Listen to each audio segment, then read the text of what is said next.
Hello दोस्तों, welcome back to my channel. मैं आज आप लोगों को बताऊंगी क्लास 12th के लिए सॉलिड स्टेट, जो आपके लिए बहुत ही इम्पोर्टेंट चैप्टर है। तो पहला चैप्टर है आपका, तो इसका डिफिनीशन मैं आप लोगों को बताऊंगी। तो पहले आप जान लीजिए कि पदार्थ किसे कहते हैं। पदार्थ वह प्रत्येक वस्तु जिनमें द्रव्यमान होता है और वह स्थान घेरती है, पदार्थ कहलाता है। द्रव्य की अवस्थाएं आप लोग जानते होंगे कि 3 अवस्थाएं होती हैं, ठोस, द्रव और गैस।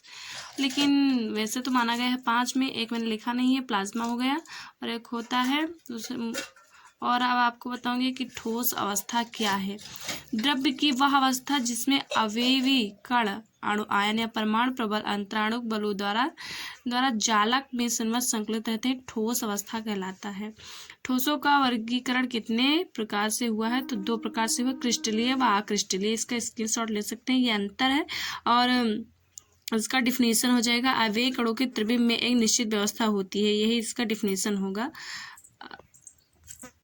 और अब आपका आता है क्रिस्टलीय ठोसों का वर्गीकरण कितने भागों में होता है? तो 4 भागों में होता है, आणविक, आयनिक, धात्विक, सहसंयोजी ठोस। तो आणविक ठोस क्या होता है? इनमें अवयवी कण होते हैं और अणुओं के वांडर बाह्य बल और ये मृदु तथा निम्न गलनांक वाले होते हैं, ये विद्युत के कुचालक होते हैं। एग्जाम्पल देख लीजिए आप लोग। और आयनिक ठोस है, इनमें अवयवी कण होते हैं। आयनिक ठोस के संरचना इकाई में धनायन तथा ऋणायन होते हैं। यह विद्युत संयोजी के आबंध द्वारा जुड़े होते हैं। गलित अवस्था में विद्युत के चालक तथा ठोस में कुचालक होते हैं। एग्जाम्पल देख लीजिए। धात्विक ठोस क्या है? सामान्य ताप पर तथा दाब पर आवर्त सारणी में ऊपर वाले तत्व धात्विक ठोस के रूप में पाए जाते हैं। धात्विक आबंध यह होता है, यह विद्युत के चालक होता है।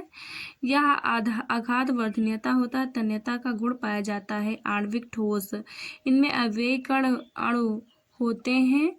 यह प्रबल आणविक बलों द्वारा जुड़े होते हैं, यह विद्युत के कुचालक होते हैं। और अब आपका आता है ध्रुव, यह कितने प्रकार का होता है? तो पहले आप लोग जान लीजिए कि यह ध्रुवीय आणविक ठोस क्या है। तो यह ध्रुवीय परमाणु के मध्य बनता है, इनके मध्य द्विध्रुव आबंध होता है। एग्जाम्पल Cl में यह बहुत नर्म होते हैं, यह गलित अवस्था में विद्युत के चालक होते हैं। और अब आपका आता है हाइड्रोजन आणविक ठोस। तो ये क्या होता है, ये आपको बताना है। तो ये इस प्रकार के ठोस में ध्रुवीय अणुओं के मध्य H बंध पाया जाता है। एग्जाम्पल देख लीजिए। और क्रिस्टल जालक क्या है? क्रिस्टल ठोस में अवयवी कण जिस व्यवस्था में जुड़कर जालक का निर्माण करते हैं, क्रिस्टल जालक कहलाता है। इकाई सेल और एकक कोशिका क्या है? क्रिस्टल जालक का वह सूक्ष्म इकाई जिसे बार बार पुनरावृत्ति करने पर पूरे क्रिस्टल का निर्माण हो, इकाई सेल कहलाता है। और अब आपका आता है आदर्श एकक, सरल एकक कोशिका। ये मैंने चित्र बना दिया है, आप लोग देख सकते हैं इसको। और अब आपका आता है केंद्रित एकक कोशिका। घन के कोनों के अलावा अन्य बिंदु पर भी होते हैं, देख लीजिए चित्र, ये आप लोग स्क्रीनशॉट ले लीजिए इसका।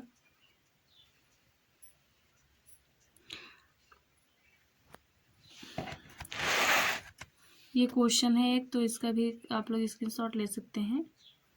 अब आपका आता है समन्वय संख्या, उप सहसंयोजन संख्या। किसी ठोस के कण विशेष के संपर्क में उपस्थित कणों की संख्या समन्वय संख्या, उप सहसंयोजन संख्या कहलाती है। संकुलन क्षमता क्या है? क्रिस्टल जालक के अवयवी कण का आयतन, क्रिस्टल जालक का कुल आयतन संकुलन क्षमता कहलाता है। रिक्तियां किसे कहते हैं? क्रिस्टल जालक के परमाणु के मध्य पाए जाने वाले रिक्त स्थानों को ही रिक्तियां कहते हैं। रिक्तियां कितने प्रकार का होता है? ये बोर्ड में पूछा भी जाता है। त्रिकोणीय रिक्तियां, चतुष्फलकीय रिक्तियां, अष्टफलकीय रिक्तियां। तो अब आपका आता है, पहले आप पढ़ लीजिए त्रिज्या अनुपात क्या है। त्रिज्या अनुपात किसी क्रिस्टल में उपस्थित धनायन तथा ऋणायन की त्रिज्याओं के अनुपात को ही त्रिज्या अनुपात कहते हैं। यानी कि क्रिस्टल में उपस्थित धनायन तथा ऋणायन की त्रिज्याओं का अनुपात होता है, वही त्रिज्या अनुपात कहलाता है आपका। और अब आपका आता है त्रिकोणीय रिक्त क्या है? जब 3 गोले समबाहु त्रिभुज के शीर्ष पर होते हैं तो त्रिकोणीय रिक्त होता है। जब त्रिकोणीय रिक्त गोले के ऊपरी मध्य परत या निम्न परत के संपर्क में होती है तो चतुष्कोणीय रिक्त होता है, ये आप लोग देख लीजिए। और अष्टफलकीय इस प्रकार की होती हैं, 6 बंद संकुलित गोलों द्वारा घिरी होती हैं, अर्थात 6 गोलों द्वारा निर्मित होती हैं। ये क्रिस्टल का घनत्व भी आप लोग देख सकते हैं एकदम से।